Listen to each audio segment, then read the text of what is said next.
At 04:18, the quiet of Crimea's Black Sea coast shattered. A Russian opening strike slammed into the Feodosia naval fuel storage.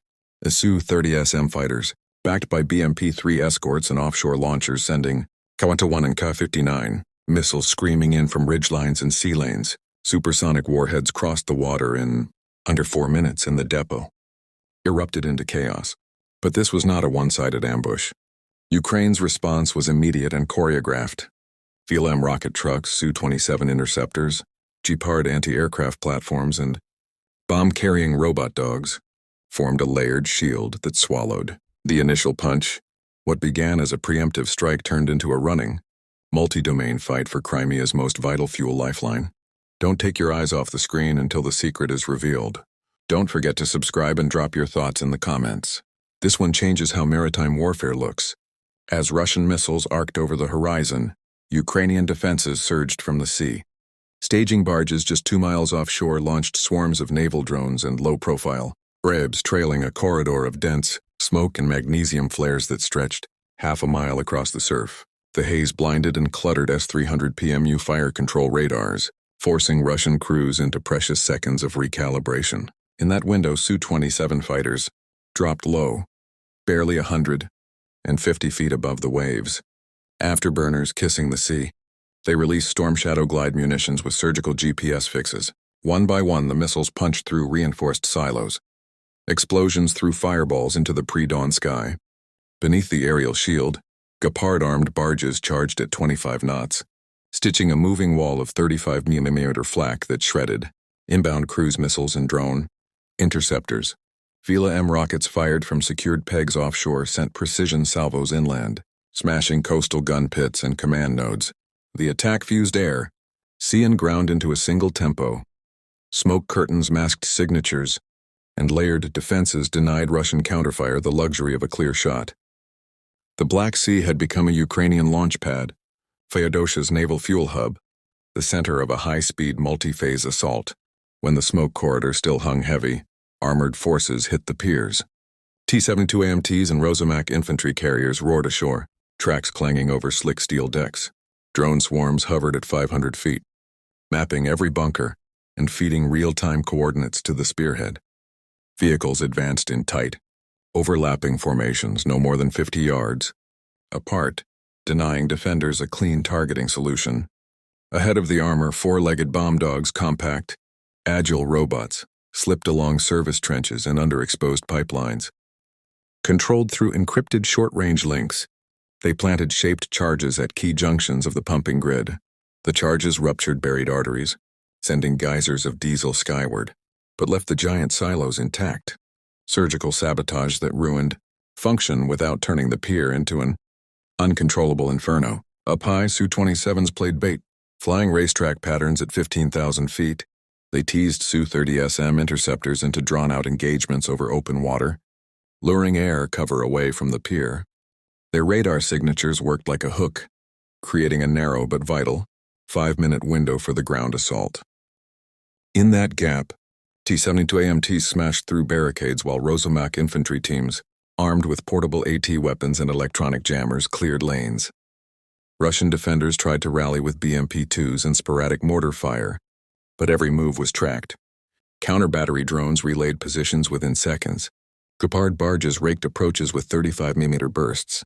By the time reinforcements closed within 1,000 yards, pumps were crippled, key junction sheds seized, and the pier had become a labyrinth of twisted steel and burning diesel. The initial naval breach became a tight ground encirclement. UGVs the size of all-terrain, carts rolled off ramps and disappeared into service tunnels. Equipped with thermal scanners and LiDAR, they mapped underground fuel arteries in real time and fed encrypted coordinates to fire control hubs. VLM batteries waiting just 6 miles offshore answered within seconds. Arcing precision salvos that hammered pressure nodes and sealed chances of internal fires spreading to nearby civilian areas.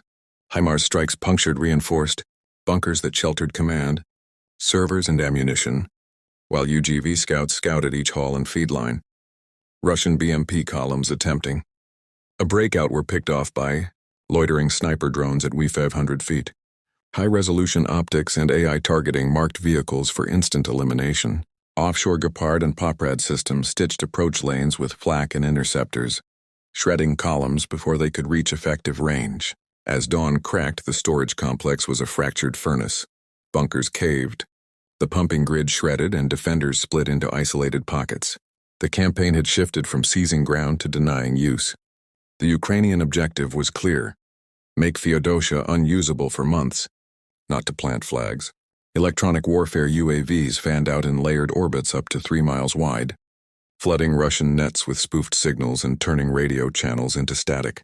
Mine-laying robots, compact ATVs guided by encrypted beacons, crept along rail spurs and packed service roads with smart anti-vehicle mines that self-armed on a timer. Within 20 minutes, the complex became a sealed furnace. Midnight would only make the flames more absolute. Russian commanders launched a desperate counterattack under darkness. Ka-5 cruise missiles blasted from mobile launchers, and Su-30SM skimmed low, hoping to slip under radar and punch Ukrainian positions. Poprad mobile missile teams and Gepard guns had been waiting. Infrared sensors and layered interceptors cut down cruise missiles in coordinated bursts, detonating warheads a mile above the water close to the pier. Gepard cannon streams shredded debris and any low-flying threats that slipped through. AI-linked reconnaissance drones tracked heat plumes and relayed split-second adjustments to Ukrainian fire control centers. Su-27 scrambled through deliberate radar gaps, forcing Russian Su-30s into fuel-draining maneuvers over open sea by Zor-100 Russian jets, low on fuel and cut off from reliable controllers by EW, peeled back toward Sevastopol. No Ukrainian depot or launch platform took a direct hit. With rail spurs and command lines sealed by mines and jamming, the night counterstrike failed to reopen Feodosia's supply arteries. Instead, it revealed how tight the Ukrainian lock had become. Hidden charges across access roads left no easy path for emergency repairs or resupply, and overhead strike teams continued to target transfer valves and switching, yards up to 25 miles inland to prevent repair. Efforts without threatening nearby civilian neighborhoods. By sunrise, Feodosia was an isolated island. No rail, no road, no reliable comms, and no hope of a quick refuel convoy. BMP patrols probing the perimeter. Lost vehicles to mines and drone-directed artillery. The battle had shifted into containment, deny, disable, and hold the target inoperative rather than occupy its smoking ruins. Then in daylight, Ukrainian medics moved. Polish-trained teams wearing high-visibility thermal panels advanced behind Rosomak and T-72 AMT shields, marking 30-foot corridors through rubble and mines with encrypted beacons. Captured sailors and wounded from both sides were guided to triage shelters on a secured pier. Long-endurance surveillance drones hovered as neutral sentries, their AI routines enforcing ceasefire, pockets and alerting to unauthorized movement in Ukrainian and Russian. Over 100 wounded were evacuated by boat and helicopter without civilian facilities being struck. The operation showed a modern offensive, could combine surgical paralysis of material with humanitarian restraint, but the campaign was not done. Less than 25 miles inside Russia, deep command nodes came under attack. At 1542 local, decoy drones climbed to high altitude and broadcast phantom radar signatures. Low-flying FPV and kamikaze drones slipped under tree lines and smashed into a radar station 20 meters from an underground command bunker. The blast severed antennas and threw operators into confusion. Specialized EW vehicles flooded the area with jamming. GPS accuracy degraded and radios choked. Remotely controlled ground robots, motorcycle-sized, crept across drainage ditches, planting directional charges at secondary entrances and supply tunnels. Mobile mortar teams opened suppressive fire from pre-scouted positions, cratered access roads, and pinned quick reaction units in foxholes. The trap tightened. With comms down and escape routes mined, a lone F-16 slipped in, masked by decoys and electronic noise. Skimming low, the jet popped up, released two 1000 lb JDAM ERs, and disappeared. The wing kit glide weapons, guided by preloaded coordinates and the temporary chaos inside the bunker, found hardened targets with deadly precision.